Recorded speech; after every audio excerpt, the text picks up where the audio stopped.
we started to kind of do better, and I think she just felt an obligation. So my question is, how do I navigate life after a sudden divorce? And it wasn't even like a week, and she served me papers at like the beginning of November.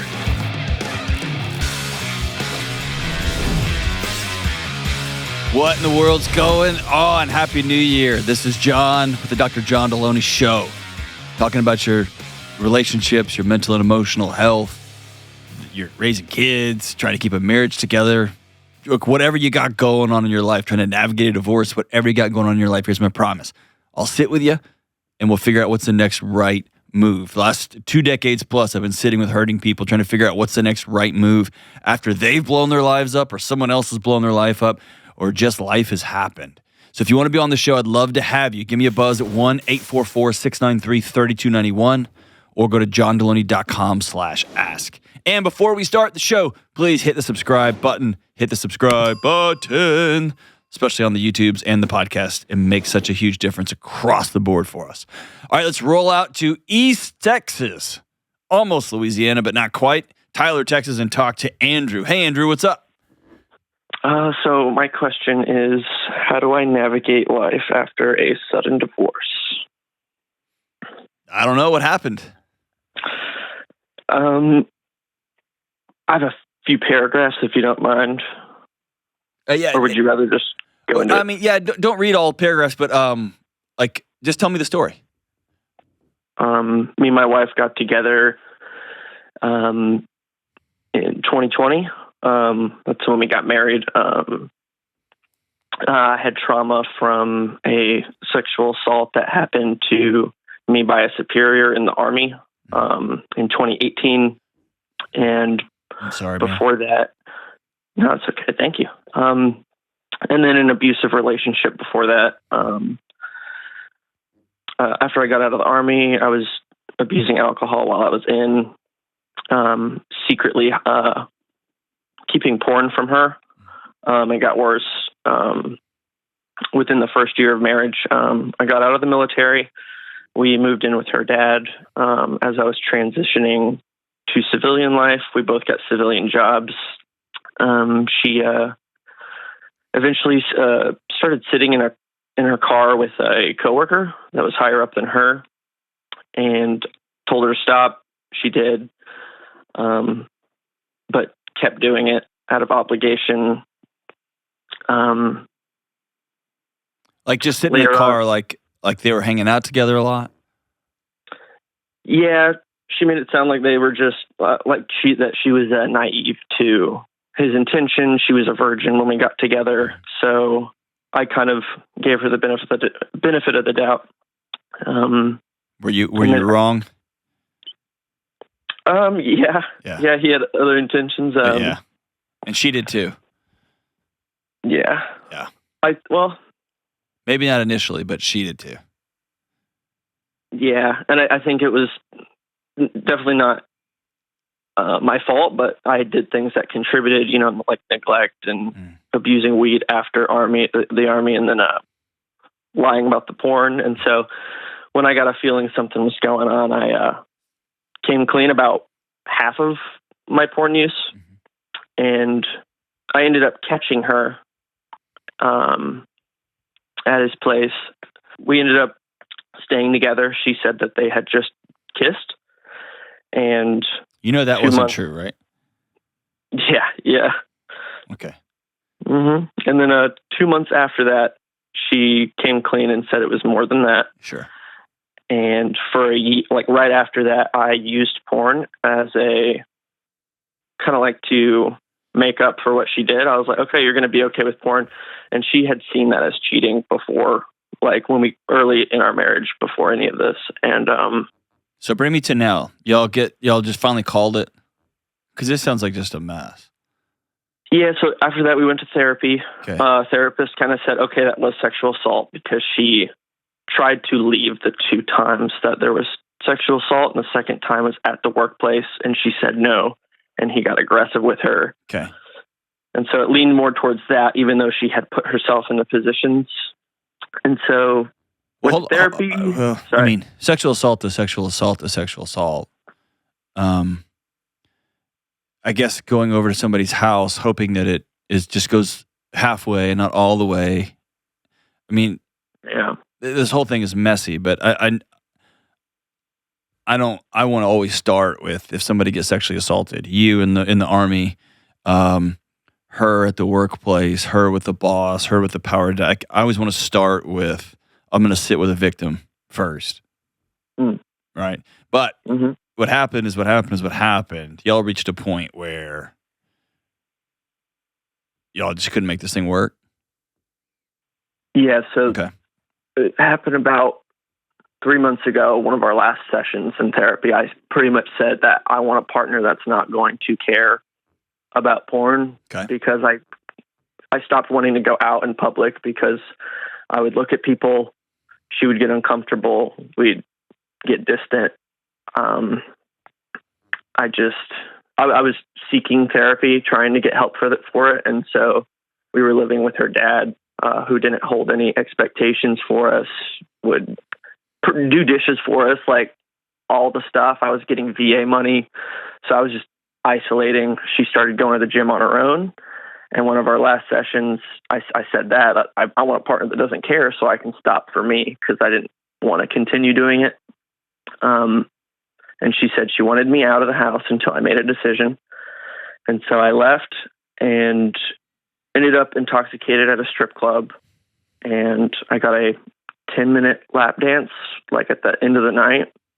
And the next day I told her I was going to stop everything cold turkey.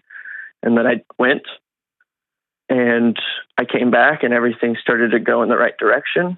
And then I showed concerns that I wanted to go to the gym with her again, and that I wasn't going to look at anyone. She said she liked her time alone, brought up a few other reasons. And then pretty much right after that, asked me the details of the strip club, almost to like distance herself emotionally. And so I shared honestly, and that I regretted it all deeply.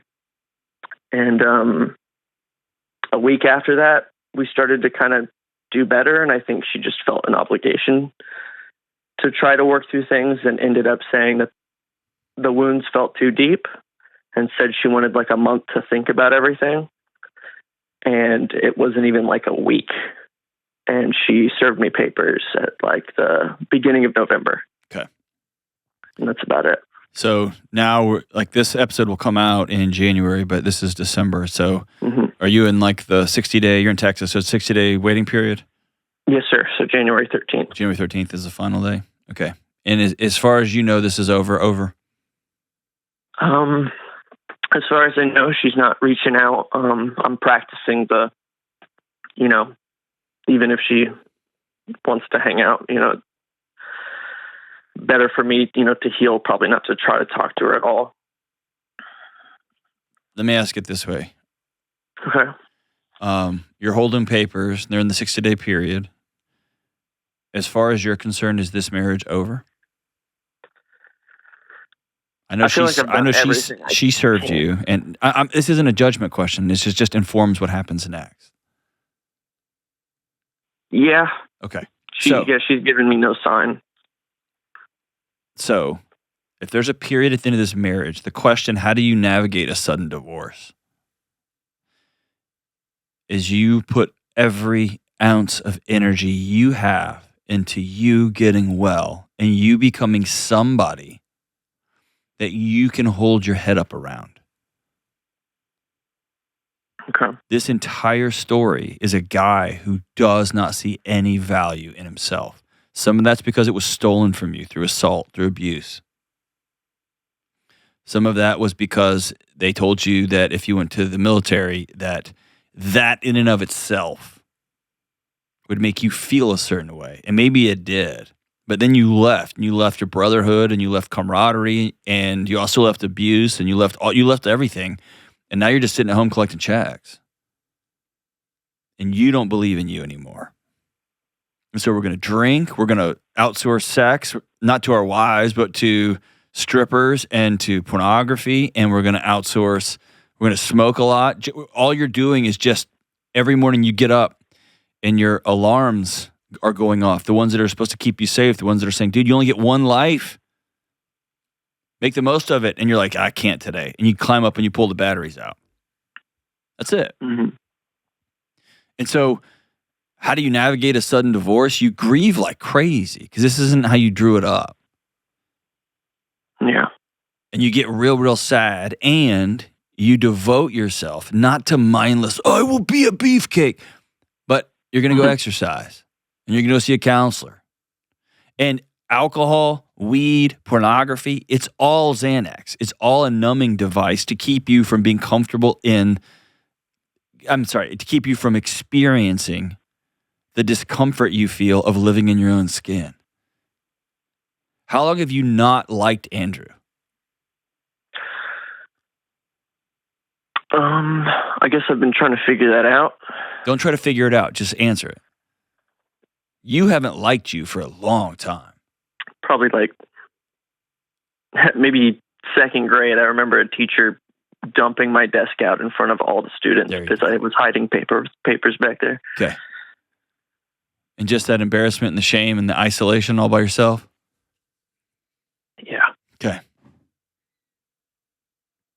So tonight, I want you to write a letter to that second grade you. And I want you to tell second grade you that shouldn't have happened. And it wasn't your fault that you got embarrassed and ashamed. You're just a second grade little kid hiding papers. And that teacher should have treated you with more dignity. And I want you to make a commitment to 35-year-old Andrew that I'm not going to descend and become one of the millions of unmarriable men in this country. Yeah. But I'm going to develop a purpose. What do you want to do, man? Let me ask, that's a stupid question. Who do you want to help in this world? You can help people by being a plumber. You can help people by being a professor. You can help people by being a surgeon. You can help people by being a roofer. The job, I don't care. Who do you want to help? I actually want to do some type of YouTube channel where I go to like parks, city parks, or colleges and ask people questions like, what's your happiest memory? What's the most painful thing you've been through? And just share people's stories. Okay. So that has a success rate of 2%. I just made that number up. I like it. I pay all my bills with YouTube show, so I'm not anti that. But most YouTube people I see that are successful have built upon years of practicing. That's not everybody. There's some people who just show up, right? But how would you become good at interviewing? How would you become good at storytelling? By trial and error. Okay. How are you going to do that? Start researching, learning video editing, media marketing, that kind of stuff. That's the production side. Here's what I'm trying to get you to do. I want you to be very granular and very specific about what your next steps are. What courses do you need to take? Do you need to go take some classes on how to sit with people who are hurting? What are you gonna do when one of them says, "Well, my happiest moment was the day after my dad passed away," and then, like, you know what I mean? Then now you're in it, right? So, what's the outcome? If you have a YouTube channel where you tell people stories about their happiest moments, what does that get you?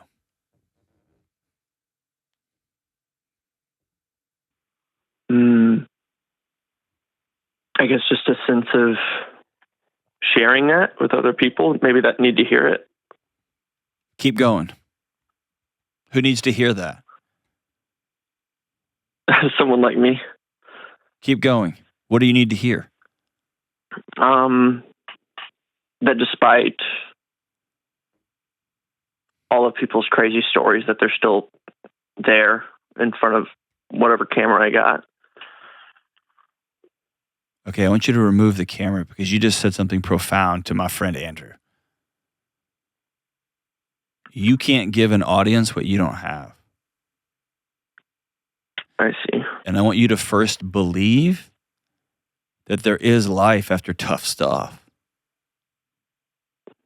And you going and reflecting everybody else's journeys isn't going to heal that hole that's inside your chest right now. You're going to have to sit down and decide, I'm worth the work that it's going to take to heal the abuse, what I saw during my military service, my loneliness, my failed marriage, my rubbing my wife's nose in it, her cheating on me, all those things. I got to work through those things and not dwell on them and live in them, but I got to process them and get them out of my body so I can get on to the next stuff.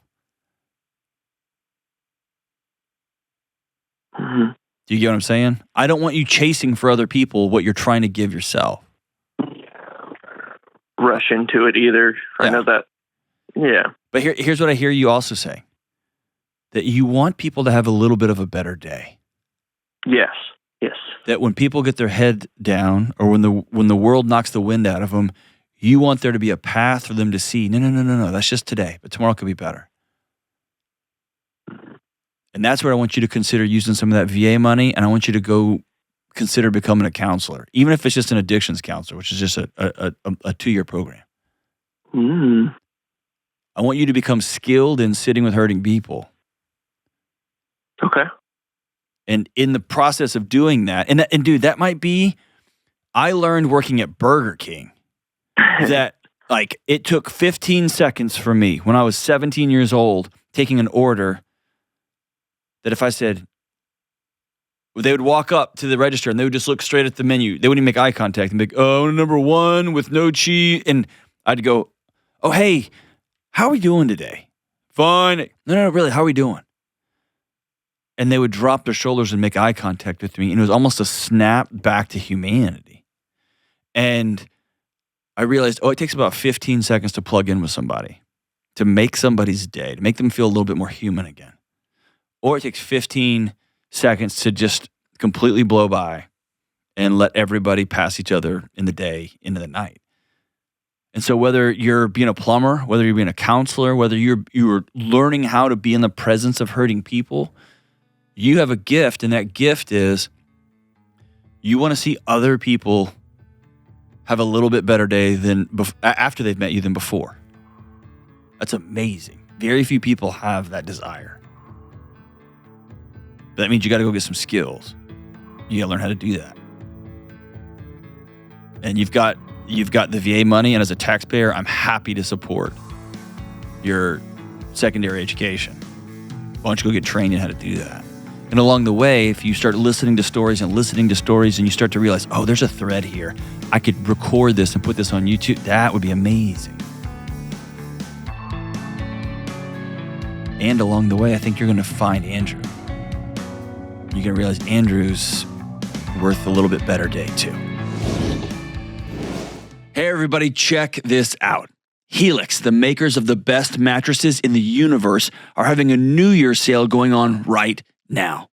This past holiday season, I traveled all over the place, and when I was out on the road, I would count down the days until I could get back home to my Helix mattress. Sleeping on my Helix mattress has transformed my rest, and I'm getting into new levels of deep, refreshing sleep. And every single one of my family members now sleeps on a Helix mattress, and my family, like all of you, are all different. And because everyone sleeps in their own unique way, Helix has created different mattress models designed for side sleepers and stomach sleepers and back sleepers for everyone. And if your spine needs a little extra love, they have mattresses for you too. Helix offers a 100-night trial, and all Helix mattresses come with either a 10 or a 15-year warranty.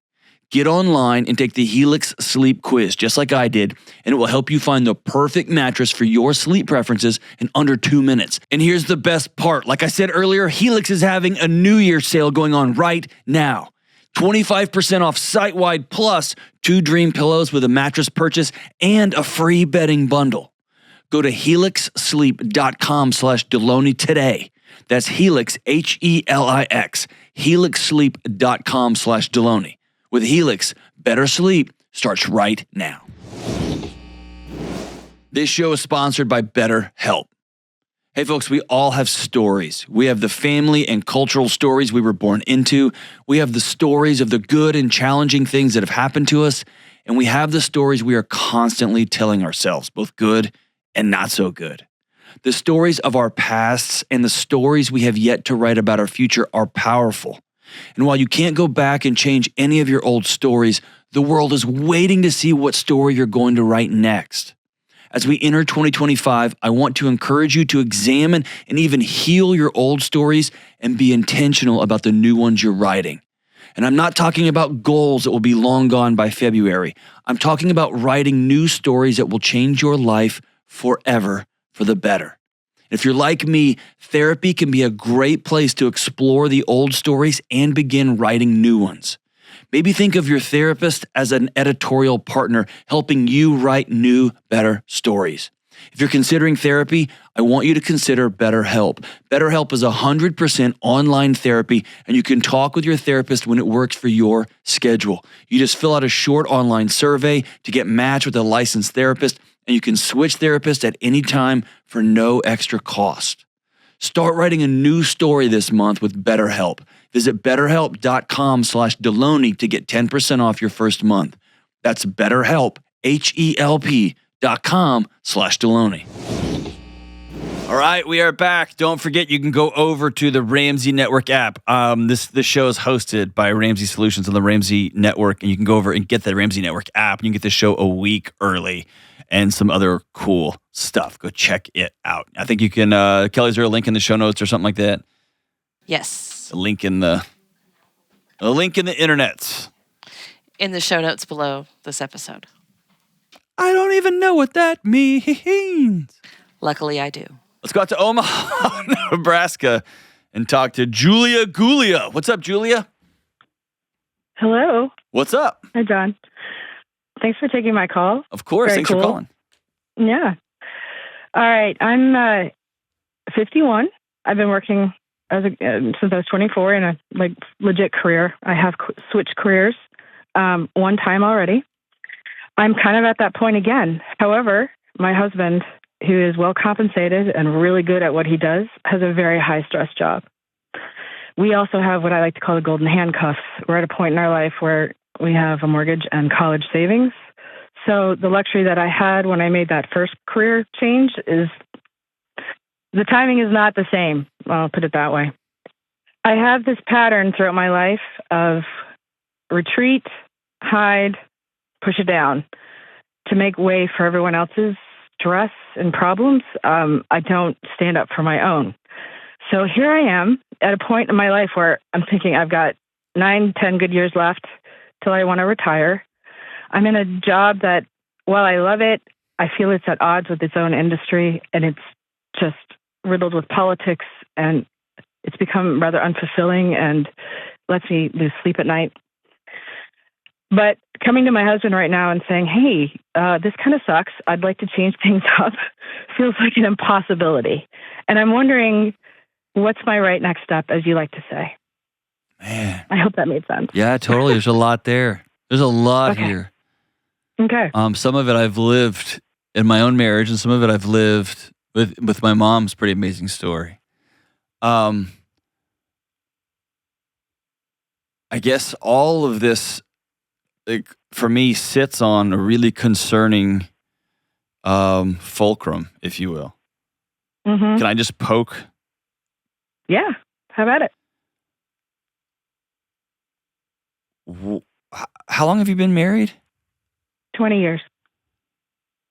How in a 20-year marriage are you still scared to tell your husband how you feel and what you want to do next? I can tell him usually how I feel about most things, all right? So we have a pretty solid marriage. This is a big one, and the reason I called in or sent into your show last week was I had a particularly bad day at work, and the message back was, I need you to not get fired or quit right now.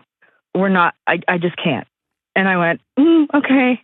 So that's my usual, okay, I'll just retreat, stuff it down, deal with it later. Okay. So you don't have a great marriage. You have one that you have managed to peacekeep. Yeah, that's very true. Yes. Mm-hmm. You have an arms agreement. Okay. A great marriage, when you come home and say, I can't do this anymore, your husband should say, who do I need to go kill? Right? And obviously nobody, but you're kidding. And you're like, I'm a grown woman. I'm smarter than you. Mean. But yeah. And then it's, what's our next move? Yeah. Because the way you I laid it swear to out to God- me, your mortgage is know. more important than your husband's wife's sanity. That's insane. It is, which is why I'm at this breaking point. Yeah. Mhm. But that tells me, here's what I could almost guarantee you. This is not about your job. This is about your kids about to leave your house. And how old are your kids? They're 15 and 11. Okay. So you are starting to count the days down. You have Yes. 3 years left with one and 6 years left with another. Mm-hmm. And you're starting to realize this is my life. Mm-hmm. This has, I mean, every job has politics and gossip and drama. Every single one of them. Sure does. It does. Yes. That's so this life. is why I haven't just bailed on it and run to the next one, because I'm just trading the names on the faces, right? There you go. What you have to deal with directly is you don't like living in your own skin. Absolutely. Yes. And right now, you're married to somebody who doesn't care how you feel in your own skin. He just needs you to tough it up and not get fired right now because he's got this thing he wants to do. He's got this thing he's trying to survive, I think is fair to say. Give me more. Give me more. Yeah. Okay. So the company he works for, he does really well. But they're being acquired soon. And there has been so much stripping of labor. Basic functions in the HR side aren't getting done. So the stress for him and his coworkers has just been, and I don't use this term lightly, astronomical. They're understaffed, overbooked, and it's an industrial field, so it's very much a man's world. And so men, they just tend to razz each other and drink and take a lot of Adderall to get through their days. So hold on. That's not true. Yeah. It's not? No. And if your family is first, your job is in service to your family. Right. And so I'm not saying there's not seasons when you work 150 hours a week and there's not seasons when you're going to school and working, and like that's life. Yeah. But it is. The person trying to be the last person on the Titanic of a business, and we're just drinking and Adderalling and watching our family, like that's not how men just handle problems. No, I know. You know what I mean? I'm not saying it's the right thing to do. Why doesn't I'm your just husband telling quit? you that's what he's managing. Why doesn't he quit and get a new job? Okay. So here's the deal. This actually happened since I contacted your show. Okay. They have offered him a substantial amount of money to see the acquisition through to the end. Okay. With no strings attached. Once that happens, he does not have to stay employed. He can. That's the money to keep. Okay, that's awesome. Yes, and so for the first time in a long time, we have a light at the end of the tunnel for this mess. No, you don't. No, you don't. No, you don't. No, you don't. But you have a light at the end of the tunnel what you just, for his mess. Well, here's what's awesome. You have a light at the end of the tunnel. He does. There's a dollar amount, no strings attached. Mm-hmm. That's similar to when my boss calls and says, hey, your book just went #1. We want to get right back on the horse. Let's circle up and have a meeting about what the next book will be. When can we put it out? Right. And I listen to the conversations. We talk about it. They ask me what I'm researching and what I'm kind of obsessed with at the moment and what I want to write about, and that's all good. And then I go sit down with my wife and say, here's what our life could look like in the next 24 to 36 months. Mm-hmm. How would we map this out? Okay. And after writing 3 books in 3 years, my wife said, the best way you could show me you love me is to take a year off. Done. Right. Done. You get what I'm saying? Mm-hmm. It's not a matter of what comes like, all right, here's this money and there's a light at the tunnel. It's you and him sitting down saying, okay, what is this going to mean for us? Because I don't like this life that we have. And what's cool is we have created this one, which means we can create a new one. Right. But what you're telling me is he would what? Yeah, go ahead. He would what? No, I think he would be open to that.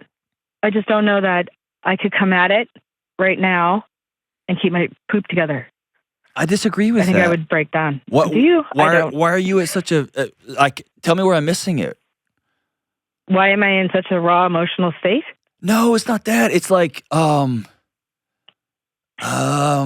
here's the way I'm feeling you. Tell me if I'm wrong. You know, you're driving down the highway and you got to go to the bathroom and you got to go pretty bad. but there's no exits. And then finally there's an exit, and you exit, and you've had to go for a while. And right when you exit and start to turn into the gas station, it's like becomes 100x emergency. Yeah. And it's like there's a light at the end of this tunnel somewhere, and now all of a sudden it's like, I gotta happen right now. And so what I'm asking you is, why all right now? Because it doesn't sound like you're running to something. It sounds like you're running from something. And I would guess you've been running from things your whole life. Yes. And I want you to run to something. Right. What do you want to run to?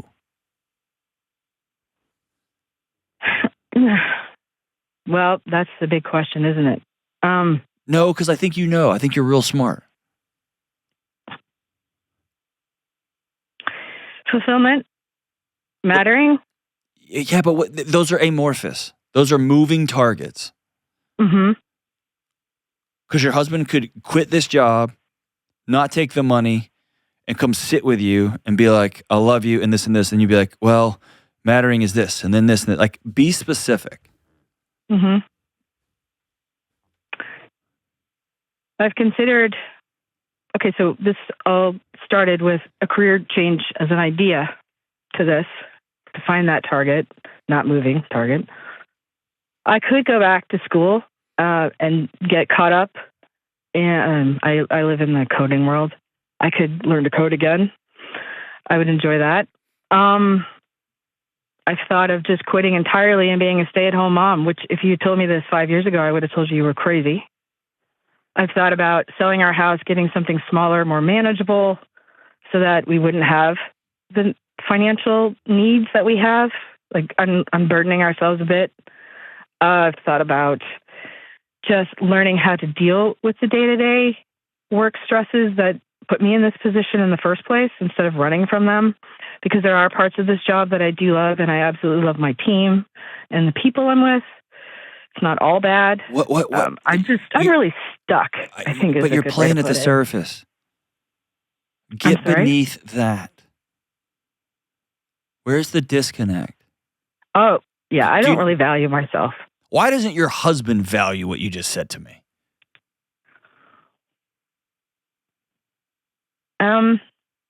Again, he's reached a tipping point with his own stress. No. I don't know the answer then. Because his stress has to be in service to something. It can't just be stress for stress sake. Okay. But there's something you're not either confronting or something you're not telling me that's underneath all of these things, because you've got this stirring in your chest. And my guess is it's been stirring for a long time, and it's about to burst on you. And I can't place it. Mm-hmm. Like you're about to go do something dumb. Yeah, reckless?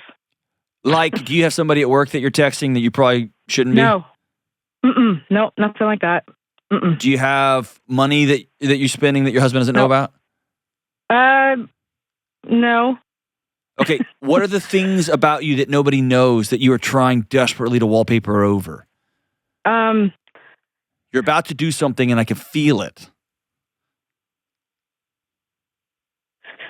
I feel like I'm going to just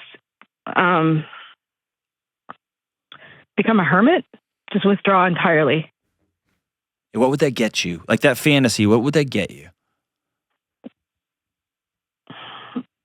A break. Okay. Growing up, I was told, I don't know, constantly that I was selfish. Okay. It wasn't until I moved out, started university, I kind of had to figure it out. I mean, it's a life skill, right? I was put in situations and I kind of started to figure it out. Ended up in an emotionally abusive relationship that I finally just bailed on. I cut my losses because we own property. I got out of that. Switched careers because I was dying a slow death in it. I was an engineer and switched over into the e-commerce world. And I found it much more of a creative outlet, and I enjoyed it. And I worked for a great company for years. They were my family. It was acquired and shut down. And now I'm just spinning my tires. When was that acquisition? It started in 2016, and I was laid off in 2019.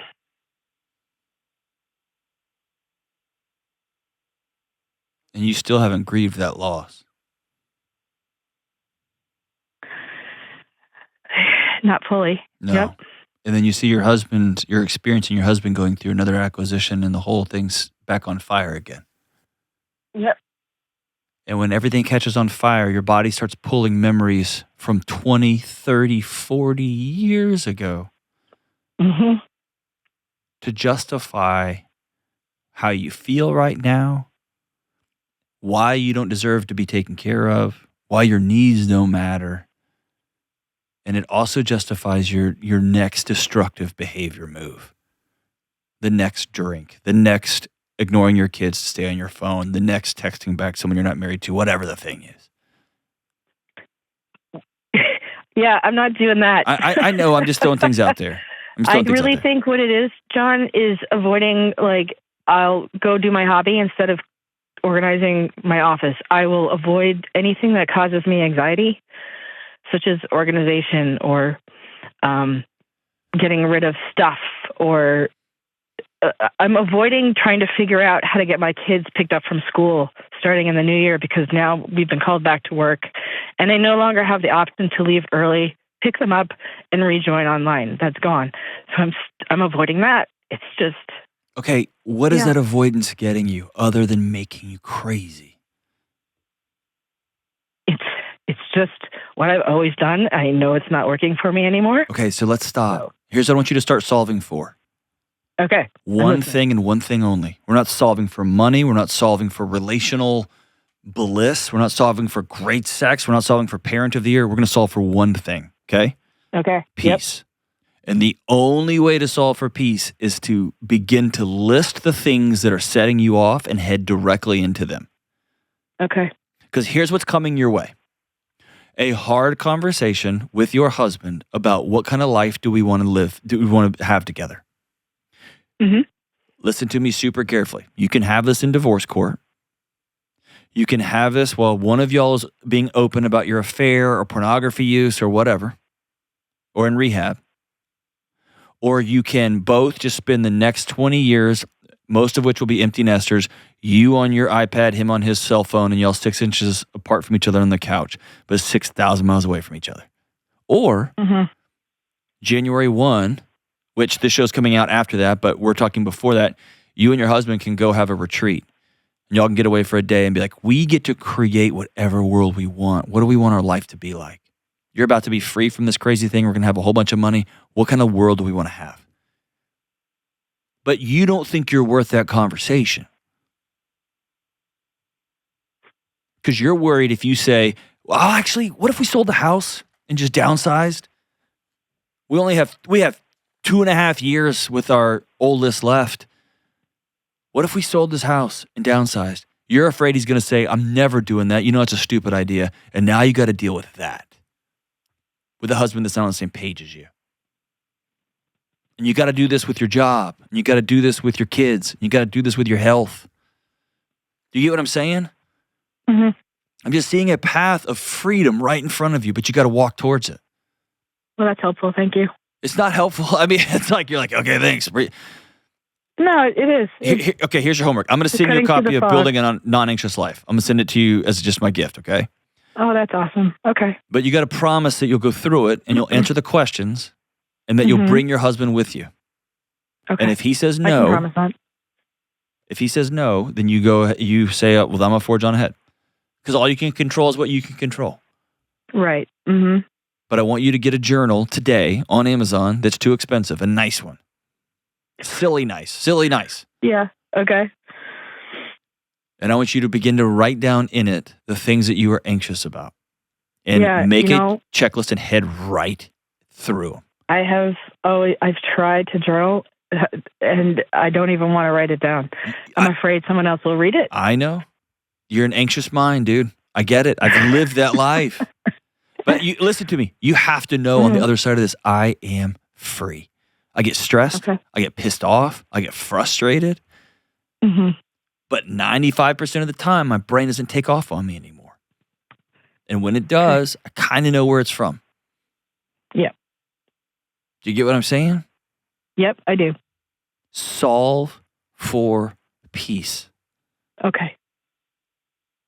Not I for will do that. avoidance, not for feeling good, not for maximization of profit, not to avoid a fight with my husband. Because sometimes to have peace, you got to go through a hard disagreement. Right. Yeah. Will you just say, I think I'm worth the effort that's coming? You want me to say that right now? Yep. Okay. I am worth the effort that's coming. Do you believe that? I do, yes and no.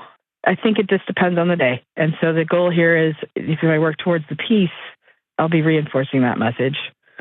But you're going to have to reinforce it all the time. I want you to put on your mirror right after this call Okay. a note that says, I am worth the work. Okay. Because what you have ahead of you is hard because you haven't done this your whole life. Mm-hmm. You're still giving that bastard that hit you as a kid, you're still giving him a seat at your table. Yep. Get him out of your living room, for God's sake, or her. Get her out. Right? Get her out. Get these people out of your life. And then begin to ask your husband, like, what do we want our house to feel like? What do we want our finances to feel like? Why are we making all this money for what? For misery?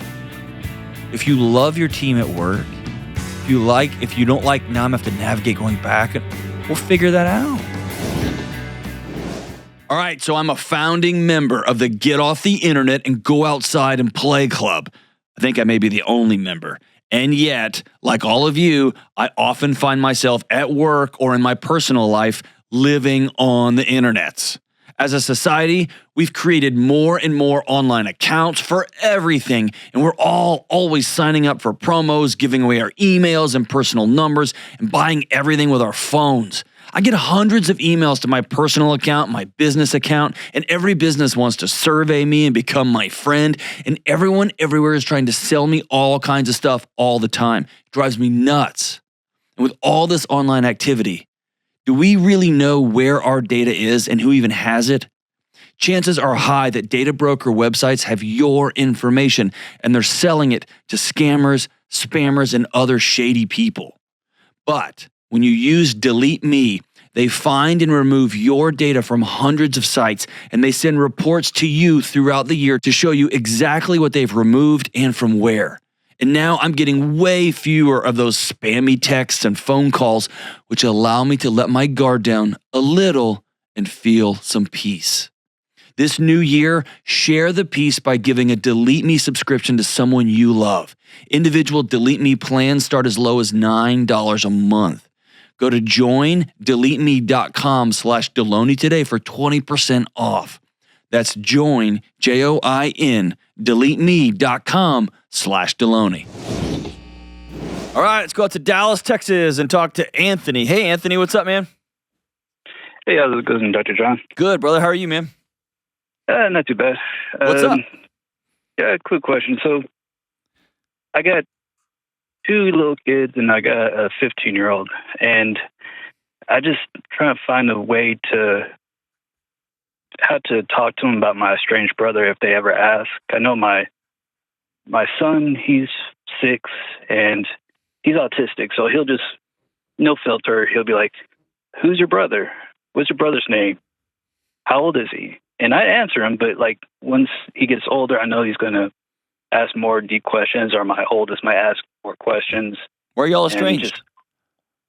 He's really my half brother, and whenever he's 6 years older than me, and my dad pretty much left him and me with my mom and took off to another country.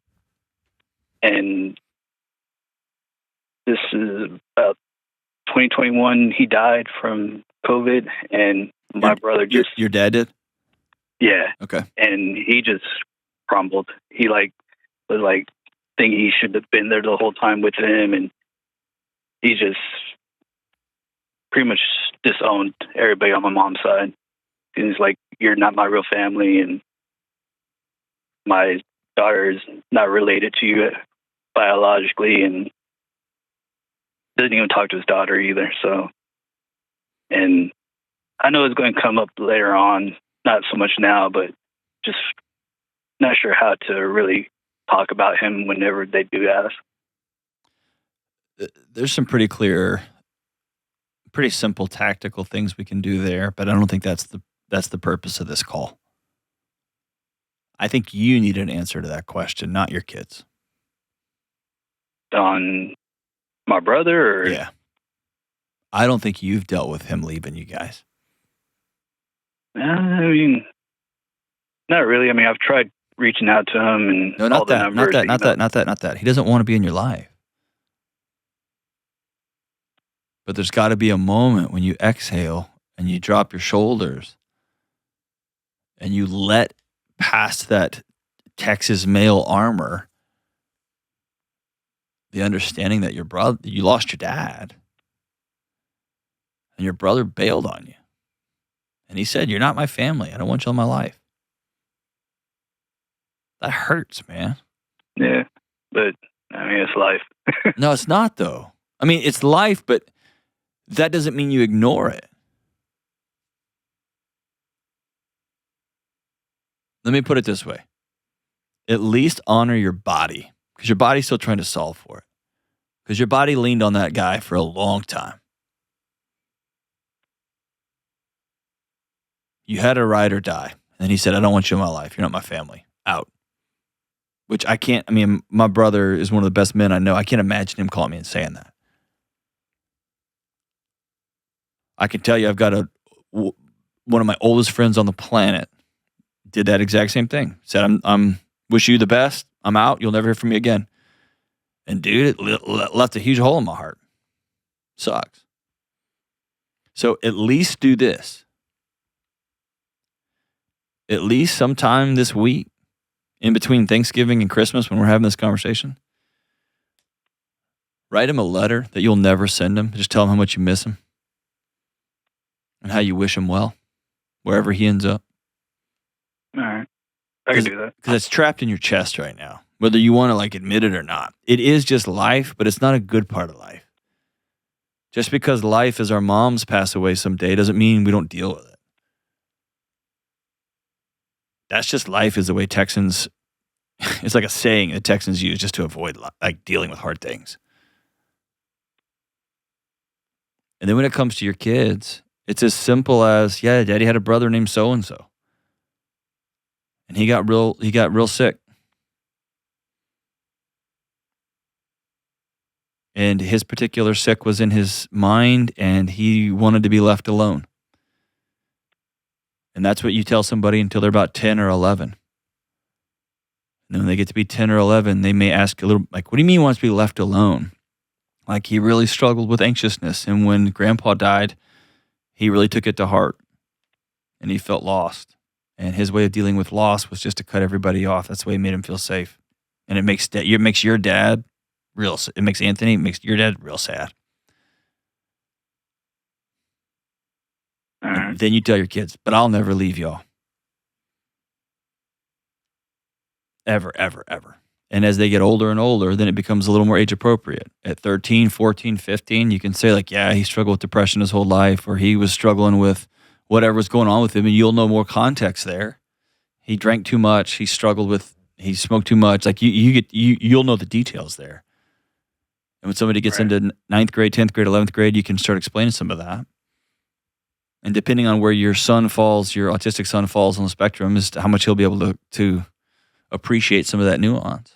And listen, when you tell them that back part, that it makes you really sad, you're not showing them weakness. You're not showing them vulnerability.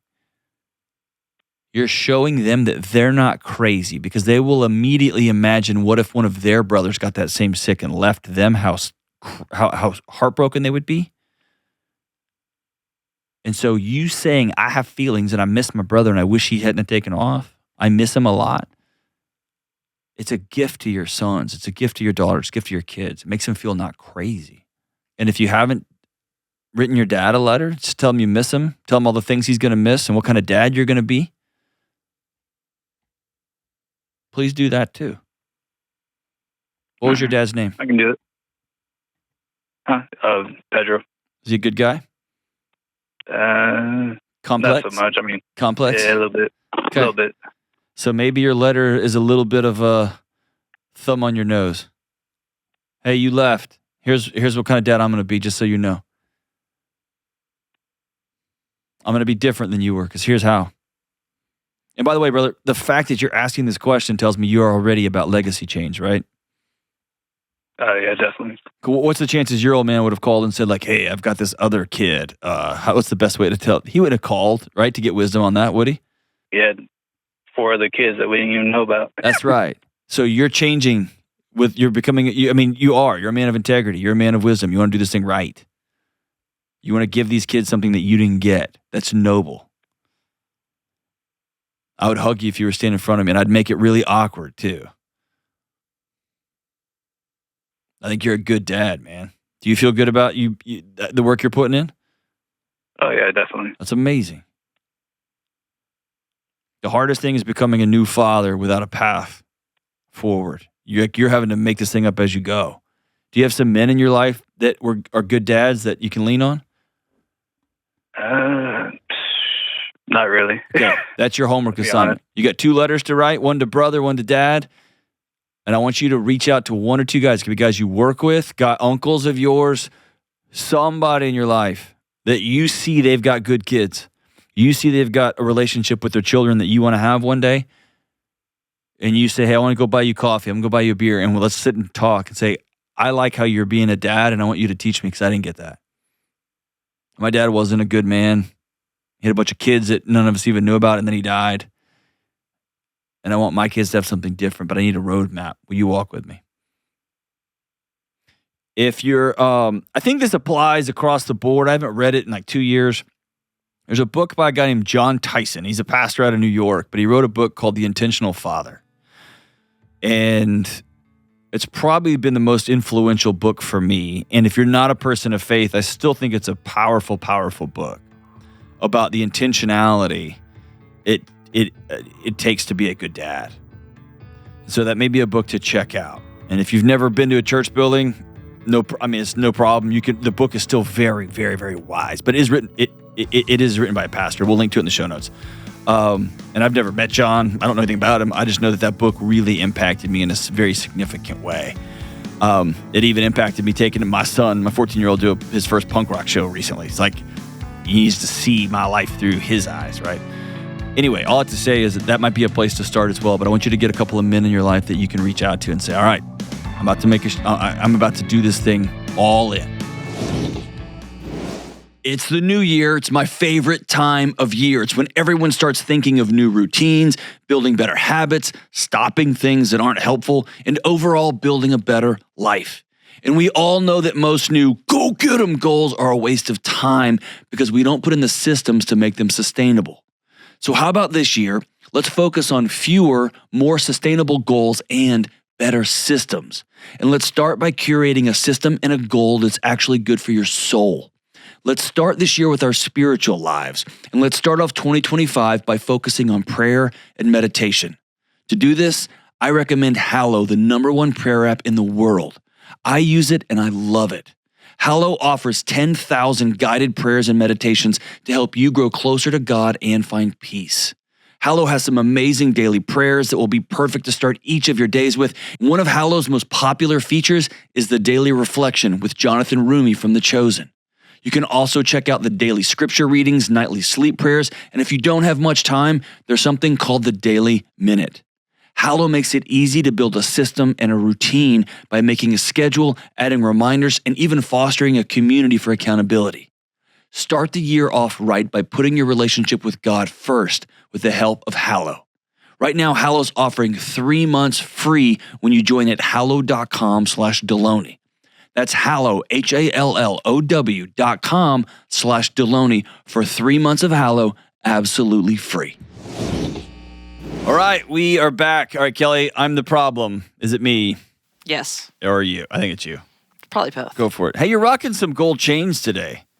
I've worn these quite a bit. Oh, do you? Yeah. Oh, usually you don't unbutton that many buttons, so it's cool. It's just blinding. It's not a bad thing. Jewelry's good. Bling, Anyway, bling. anywho. I'ma come around the city, bling, bling. All right. Pinky ring cost about 50. Bling, bling. You done? Every time I buy a new okay, go for it. Okay. So this is from Pearl, and she asks, when I was 9 years old, I started asking for a puppy.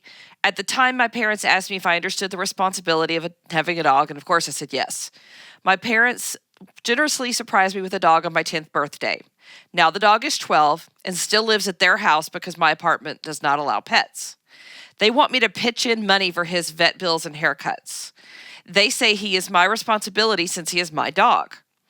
I think that he is their responsibility because even though I asked for him, I was 9.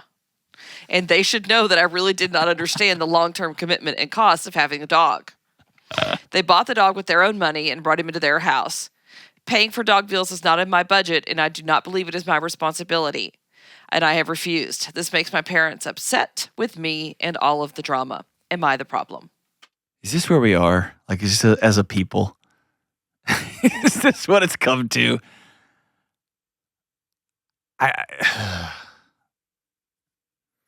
You say it best when you said nothing at all. I just don't know what to say. I just need more context. If you ask for a dog when you're 9, I have an 8-year-old that asks for a dog. Literally has no concept of any of it.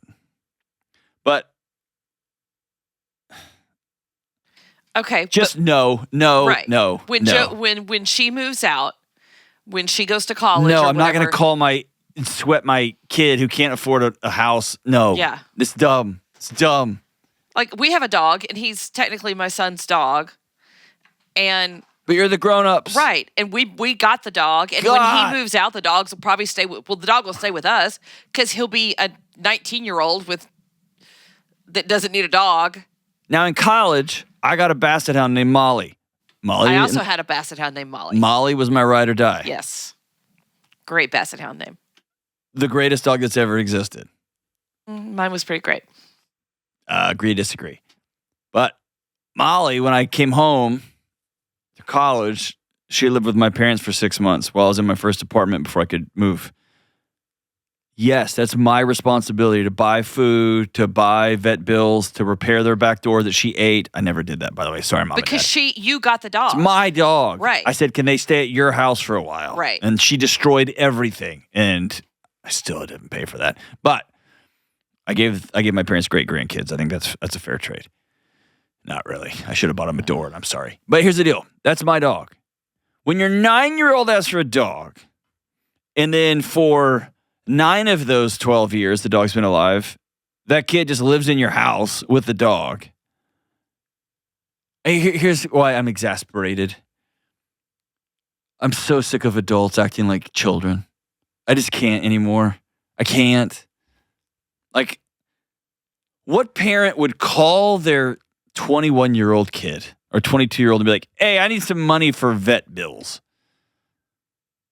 because this is your dog. If you need money, like, hey, me and your mom have fallen on real hard times and we're struggling to make ends meet, could you help? That's a different conversation. I'm all about that. But like, it's your dog. You have to. Is that where we are? Apparently, it's where they are. That's like, hey, when you were 12, you really wanted a futon in your room. And we got that futon. And it's time for us to get some new furniture. So we think you owe us about $112 on the new couch. What are we doing? Listen, adults. If you will act like adults, regulated, yes, get emotional, yes, but overall regulated human beings. Overnight, boom, the world would change. The whole world would change. But if you go hitting up your kids for back dog support, I don't even have the words for this. Yeah, dog support. I'm surprised. Okay, parents, hold my beer. Sue your kid for back dog child support. Do that. Yeah, how about that, dog parents? Child support payments. Now we're talking. I like that. I've kind of burned this entire thing. Just ruined it. I didn't think I had any buttons to push today. I'm having a pretty great day, but you found the one, Kelly, and you just mashed the crap out of it. That's what I do. It's one of your spiritual gifts. You and your bling bling. Let's just end this. Love you guys. 9-year-olds listening. Hey, you shouldn't be listening, but we all know there's an adult crisis in this country. 9-year-olds, don't ask for things that you can't afford 12 years from now. Think this through. God help us. Hey, what's up, folks? Big news. The Dr. John Delony Show is now available a full week early in the Ramsey Network app. That's right. You can catch all the real talk of mental health, relationships, emotional health before anyone else.